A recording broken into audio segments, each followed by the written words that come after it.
So you're in your challenging experience.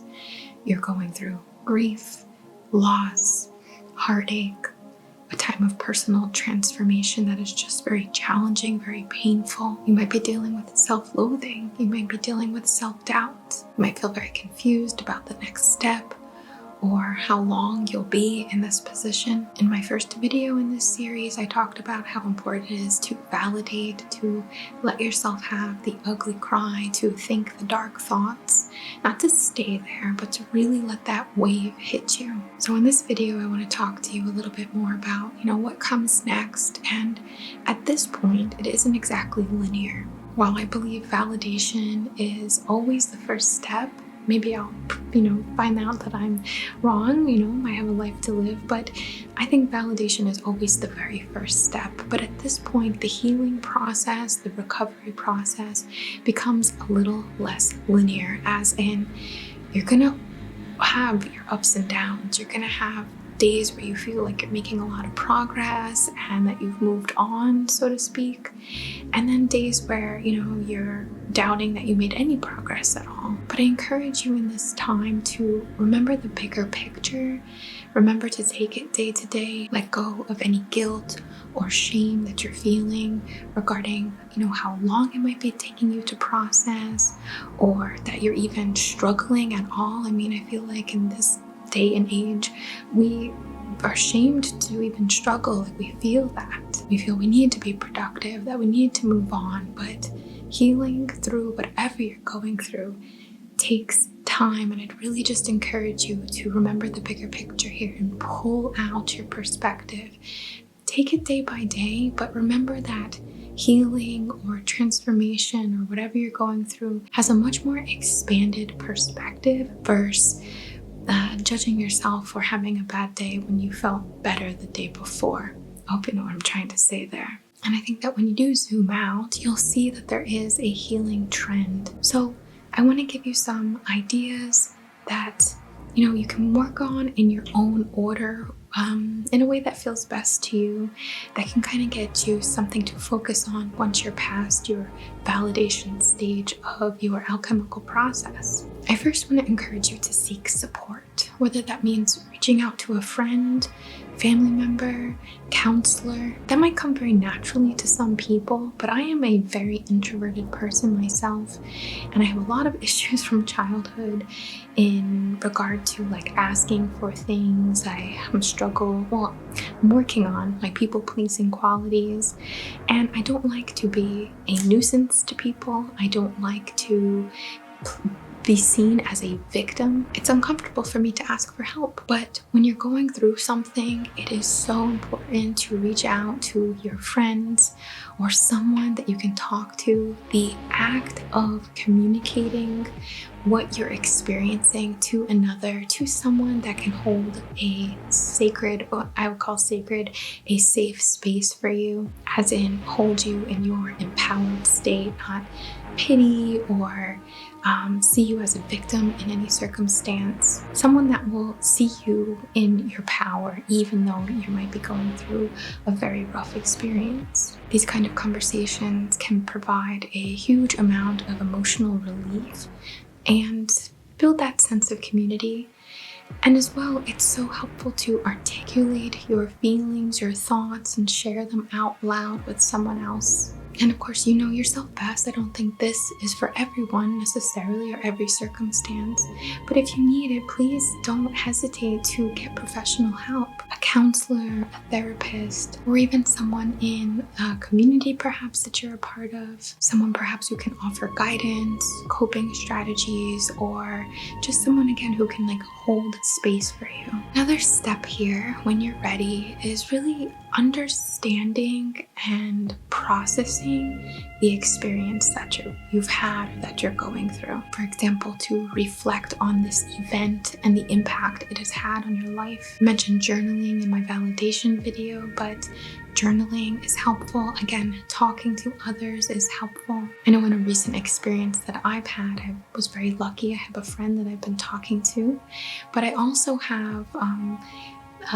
my lurking online quality It doesn't sound so great, but of reading message boards, reading message boards of other people who have gone through a similar experience. It helped me to gain insight into what I'm feeling, and again, to know that I'm not alone in these experiences. It's also important as we're reflecting on this experience to identify our triggers. What I mean by that is recognizing thoughts or feelings, places, people, actions that trigger our anxiety or stress related to this experience. Understanding these triggers can help us to better prepare for experiencing them. And I want to encourage you as well to hold your triggers in a sort of flexibility, as in they might not always be so painful. They might not always be something that brings you right back to that time or makes you face that again. As you recover, as you heal from this, as you grow from this experience, I think you'll find a lot more strength and a just change in your perspective on the experience itself. For example, if you're going through grief, it might be too difficult to even look at pictures of the person or loved one that has crossed over. But in time, those pictures will bring happy memories, or they'll just be something that isn't again as painful to look at. I had a neighbor who I unfortunately only really made friends with when they were kind of moving out. They were only in the development that I'm in for about a year, and it took us so long to finally chat and realize we could be friends, and they told me a story of them leaving Vegas, and they left because of a very traumatic experience that was a collective experience. And they had been sort of moving around since then, even though Vegas is their home and they have family there. But they had to go on this sort of journey of moving to different places and going back to Vegas once in a while to, visit family, but still getting triggered until finally they healed from it. I'm sure there was a lot more to it than that, their own journey, of course. But then they returned to Vegas and they moved into this beautiful place, and they really just had a different perspective and a different appreciation. And the love that they had for their home was revitalized. Another element here is really allowing yourself the permission to feel these emotions. I know we talked about in the validation the conversation, letting it hit you, let the wave hit you and it will carry out. Well, the waters are still a little choppy after a storm, aren't they? For you to continue to have emotions come to the surface, for you to continue, like I said, it's not a linear experience. You're not crumbling one day and then absolutely perfect the next. Typically, it's little ups and downs, sort of like a map, of growth, of recovering from this, and you do become stronger and it becomes less and less. But there are things that for the rest of your life you could cry about. There's things for the rest of your life that are going to be emotional or soft, sensitive spots to you. So just give yourself permission to fully allow those feelings, honor those feelings when they come up. I would hugely recommend some sort of creative outlet here, or physical outlet.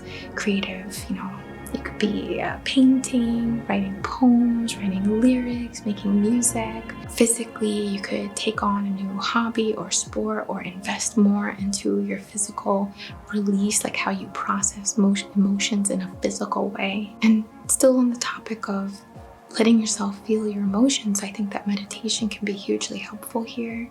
Giving yourself the time to observe your emotions from a more meditative standpoint, to see what comes up, to bring yourself and your consciousness into a state again of observation, a loving detachment to view the experience. And you might have some really big shifts from just being able to kind of shift your consciousness to that perspective of observing without judgment. The last bit that I'll share with you here is an encouragement to be open to and begin to develop different coping strategies. And we got to go back to basics. Self-care, moving your body, feeding yourself well, getting enough sleep. nourishing your body, your mind, reading, taking on a hobby, learning a new skill, really focusing on yourself and your wellness and really caring and nurturing for yourself, like being your own best friend, being your own mother or parent, treating yourself with love, treating yourself with honor, respect, making sure that you are just very well cared for. We're the ones that have to do that for ourselves. And I can so relate when I get in it, when I'm down, when I'm going through it, I don't want to eat. I can't even think of exercising. I'm just very detached from my personal needs and self-care. I can do shower, I can do hygiene, I can brush my teeth, all of that. But feeding myself properly starts to become a problem. Pushing my body at all becomes a problem, as in like getting like actual exercise, like going to the gym is what I mean by that. But do what you can to take a walk or even just sit outside, get some fresh air, make sure that you feed yourself, even if that means you have to order food. I don't know exactly what your lifestyle is, of course, but doing what you can, even if it's minimum, and knowing that this is important. Feeding myself, getting up out of bed and making a sandwich, getting up out of bed and sitting outside for a little while, having a cup of coffee outside, having some tea, putting on some relaxing music, doing things that are good for you is such an important foundation when it comes to our coping strategies. And for, I don't like this term, but for getting back on track, so to speak. Again, like mindfulness practices, meditation practices, deep breathing, grounding exercises, positive affirmations, challenging your negative thoughts when they come up can help us manage any anxiety or stress as we're on the precipice of coming out of or moving more in the direction of returning to our more empowered state, our healed state. I really hope that this conversation supports you in any way, particularly if you are going through something challenging right now. I just want to remind you again that you have gotten yourself. You have gotten yourself. You've had friends, you've had family, you've had elements, of course, I hope you have, that have supported you. But in the darkest of the nights, in the darkest thoughts, it's you that have been there for yourself. It is you who have gotten you through every challenge that you have had before. And I hope it's okay to say, but I'm sure if you reflect on every really upheaving thing, you can find some gold in that. And that's what this conversation, what this little series is about, personal alchemy. Through all of this, through these phases of being boiled down to the bare elements of us and having to rebuild ourselves, essentially, or it feels like that, we're calling on our strength, we're calling on our skills, we're calling on perhaps our social network, or anything that we have to our availability, anything that we can to be reborn from these ashes, to extract the gold, I don't want to say the blessing, but the element of this experience that in some way, shape, or form, I'm so sorry, please forgive me, listen with your heart here, but somehow makes us more better versions of us, stronger, more empathetic, more primed to help others, perhaps, more inspired to be kind or be considerate because we don't know what other people are going through. Again, please hear me with your heart. I'm not trying to say that your trauma makes you a better person. I think that that's a sort of disempowering statement, but I hope you know what I'm trying to say here.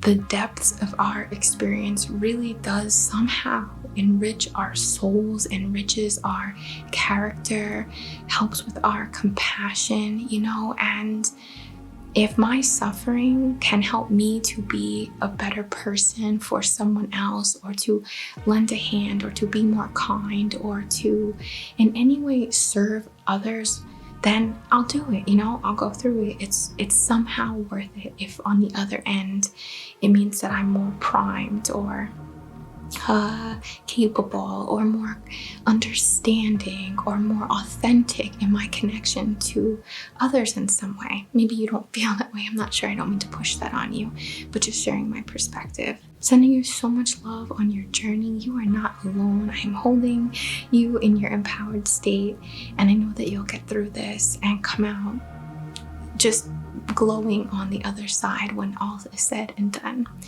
Much, much love to you, and thanks for being here.